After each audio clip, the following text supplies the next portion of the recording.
Welcome to Storytelling with Kids. The title book for today is The Homeless Monkey by T. Albert. The Homeless Monkey, a heartwarming story about a happy monkey who travels the world looking for adventures. As the story moves along at a quick pace, the monkey learns about the balance between the good and the bad in the world, and he makes up his mind to live without ever causing harm to others. Once upon a time, there lived a monkey who had no home of his own. They called him Springs, for he always walked with a bounce in his steps. He had sold everything he owned, and with that money, he had started traveling the world. He wanted to see the world's smallest and biggest wonders. He traveled from the village to village, town to town, and offered his services to do work in exchange for food and shelter. He was a happy monkey, and he loved helping people.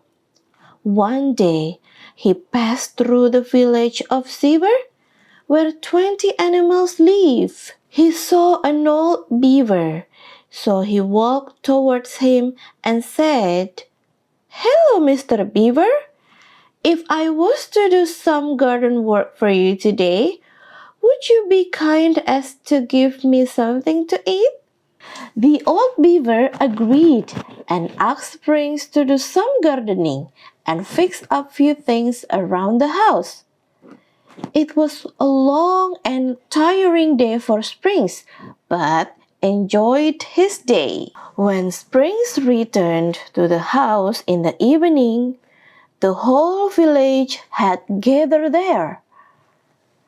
There was a lot of food put out on the large wooden table, and everybody was celebrating as though a hero had come to their small village. They all had a great time that night. It was like a big party. There was dancing and lots of food, and Springs really enjoyed his evening. The following morning, when Spring was ready to leave, the old beaver approached Springs with tears in his eyes and said, "Thank you for joining us for dinner. Please come back whenever you have time. I have two boys around your age who I have not seen in 10 years. Spending time with you reminded me of my boys." Springs did not know what to say, so he just hugged the beaver, just like he would his father, and set off on his way with a promise to return one day. Springs had been walking for some time and was tired. He saw two highway robbers who pushed him down and took his bag away.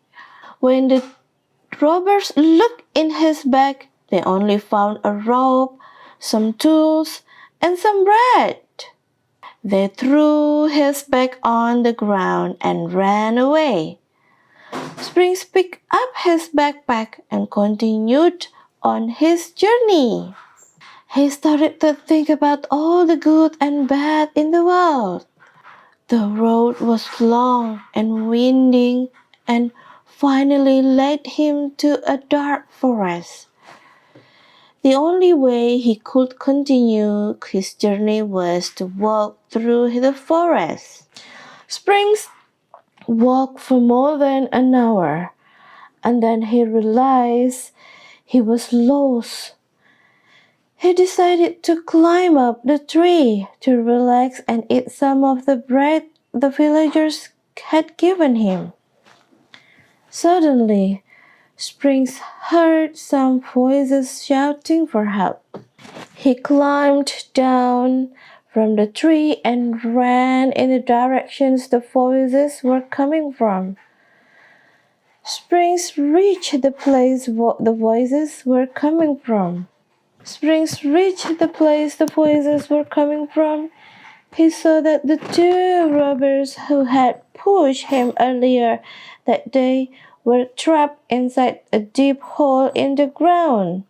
They were both trapped and couldn't get out, and were yelling for help.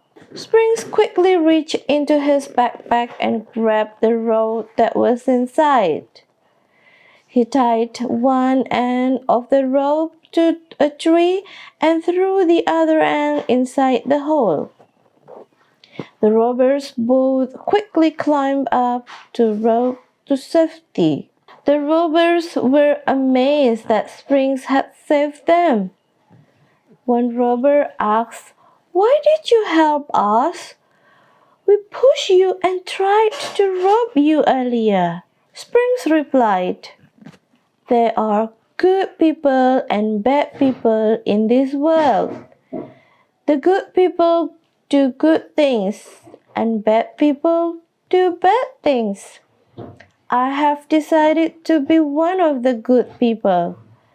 The two robbers were amazed by Spring's reply. Springs told the robbers, "I have traveled far and wide, seen happiness as well as sorrow. I have met all kinds of people, good, bad, old, and young. I have experienced all sorts of bad things, but I have always tried to do only good things." As Springs was leaving, he gave the two robbers some bread with a smile and said, "I hope what I have said today will help you to realize that there is always a way to live without causing harm to others." This is the end of our story for today. See you in the next story. Bye.